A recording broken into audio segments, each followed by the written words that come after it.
Inilah nama perwira yang menombak Yesus yang tergantung di kayu salib. Ia adalah seorang perwira bernama Longinus. Longinus yang hampir buta disembuhkan ketika sebagian darah dan air dari Yesus jatuh ke matanya dan ia langsung berseru, "Sungguh, ia adalah Anak Allah." Markus bab 15 ayat 39. Longinus menjadi biarawan di Kapodia dan tombaknya kini berada di pilar Basilika Santo Petrus, Vatikan, Roma. Kisah Santo Longinus. Gereja Katolik memberi nama Longinus kepada komandan prajurit Romawi yang memimpin dan mengawasi prosesi penyaliban Yesus di Bukit Tengkorak atau Bukit Golgota. Gereja bahkan menganugerahkan kepadanya gelar santo. Longinus adalah orang yang telah menombak lambung Yesus saat ia tergantung di kayu salib. Anugerah santo untuk penombak orang yang dikuduskan sungguh sangat menarik. Jati diri ini persis si perwira sebenarnya tak diketahui secara pasti, tetapi kesaksian hidupnya sangat luar biasa sehingga gereja mencatat perjuangannya, memberinya nama bahkan gelar sebagai orang suci. Mengapa lambung harus ditombak? Penombakan lambung adalah prosedur standar yang selalu dilakukan oleh komandan Romawi saat memimpin prosesi hukuman penyaliban. Alasan begini, orang yang telah tak berdaya di kayu salib bisa jadi ia hanya pingsan dan tentara yang mengawal prosesi tentu tidak mau bertindak ceroboh dengan meninggalkan si pesakitan begitu saja. Bisa jadi di kemudian saat semua orang yang telah pergi, pengikut si hukuman akan datang menolong dan menurunkan dari salib. Untuk mencegah kemungkinan si pesakitan hidup lagi, sekaligus guna mempercepat kematian si terhukum bila ia hanya pingsan, maka lambung pesakitan harus ditombak. Itulah prosedur bakunya. Setelah melihat Yesus sudah lemah dan tak berdaya, Longinus lalu meminjam hasta bawahannya dan mendekati ke tiang salib. Hasta adalah tombak khas prajurit infanteri Romawi. Hasta panjangnya sekitar lengan orang dewasa yang terentang penuh, lebih sedikit prajurit pemakainya disebut hastati. Pasukan hastati biasanya membawa pedang atau disebut gladius yang berada di pinggang dan tangan kanan menenteng tameng kotak dinamakan skutum. Nama hasta bukan hasta lengan dalam bahasa Sangsekerta biasanya juga dipakai untuk mengukur panjang. Di beberapa daerah masih dipakai hingga saat ini. Kita pernah mendengar misalnya kata-kata panjang tanahmu berapa hasta atau berapa tombak. Longinus setelah memegang hasta, ia berdiri tepat di bawah salib Yesus.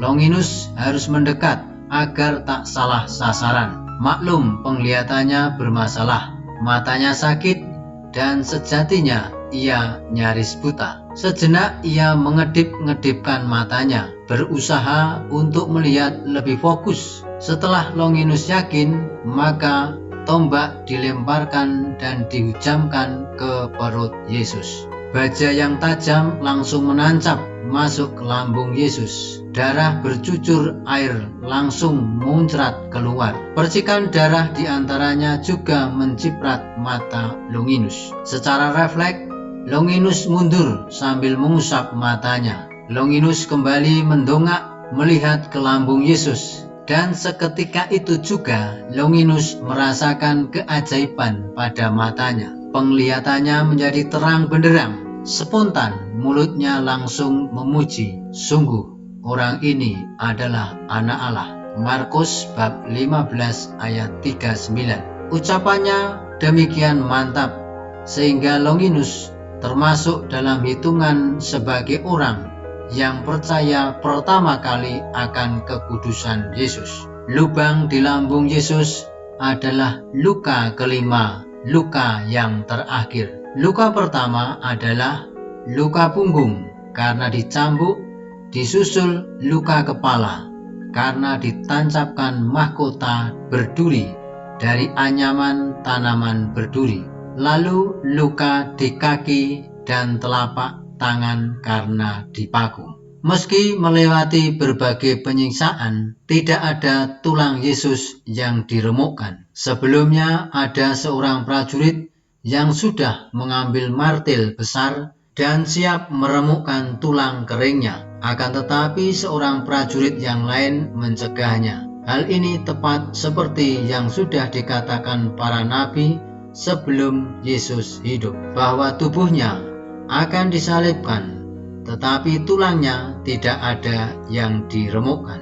Setelah kesembuhan secara ajaib pada penglihatannya, Longinus lalu melakukan perubahan drastis dalam hidupnya. Longinus keluar dari dinas militer, meninggalkan kepercayaan Romawi kuno yang masih menyembah berhala dan mempelajari ajaran Yesus Kristus. Setelah mantap, ia masuk dan berkeliling sekitar Yunani, Turki untuk mewartakan kabar keselamatan kepada semua orang. Longinus berkelana ke berbagai kota yang penduduknya masih menyembah berhala. Ajarannya kerap mendapat penolakan secara keras dan akhirnya Longinus ditangkap di kawasan daratan tinggi Turki yang bernama Kapadokia. Giginya dicabut secara paksa dan lidahnya dipotong. Dalam ketidakberdayaannya, Longinus tetap mewartakan kabar baik. Perwira pemberani itu akhirnya meninggal. Pengikutnya menganggap Longinus sebagai martir. Gereja Katolik Roma mengakui semua pengorbanannya dan menobatkan Longinus sebagai seorang santo. Sebuah sebutan yang luhur untuk orang yang telah terbukti menjalani hidup dengan penuh kebaikan yang secara heroik, atau disebut sebagai orang suci atau orang kudus. Tombak Longinus masih tersimpan dan sebuah patung didirikan untuk mengenang Longinus ditempatkan di Basilika Santo Petrus di kota Vatikan. Beberapa film dan novel dibuat untuk melukiskan kemartiran Longinus. Moral kisah ini, seorang lawan atau musuh yang paling jahat dan pendosa sekalipun bisa diubah Tuhan menjadi seorang martir yang hebat. Santo Longinus menyambut uluran tangan Tuhan untuk berjalan bersama Dia selagi masih ada waktu. Selamat memasuki pekan suci. Tuhan memberkati.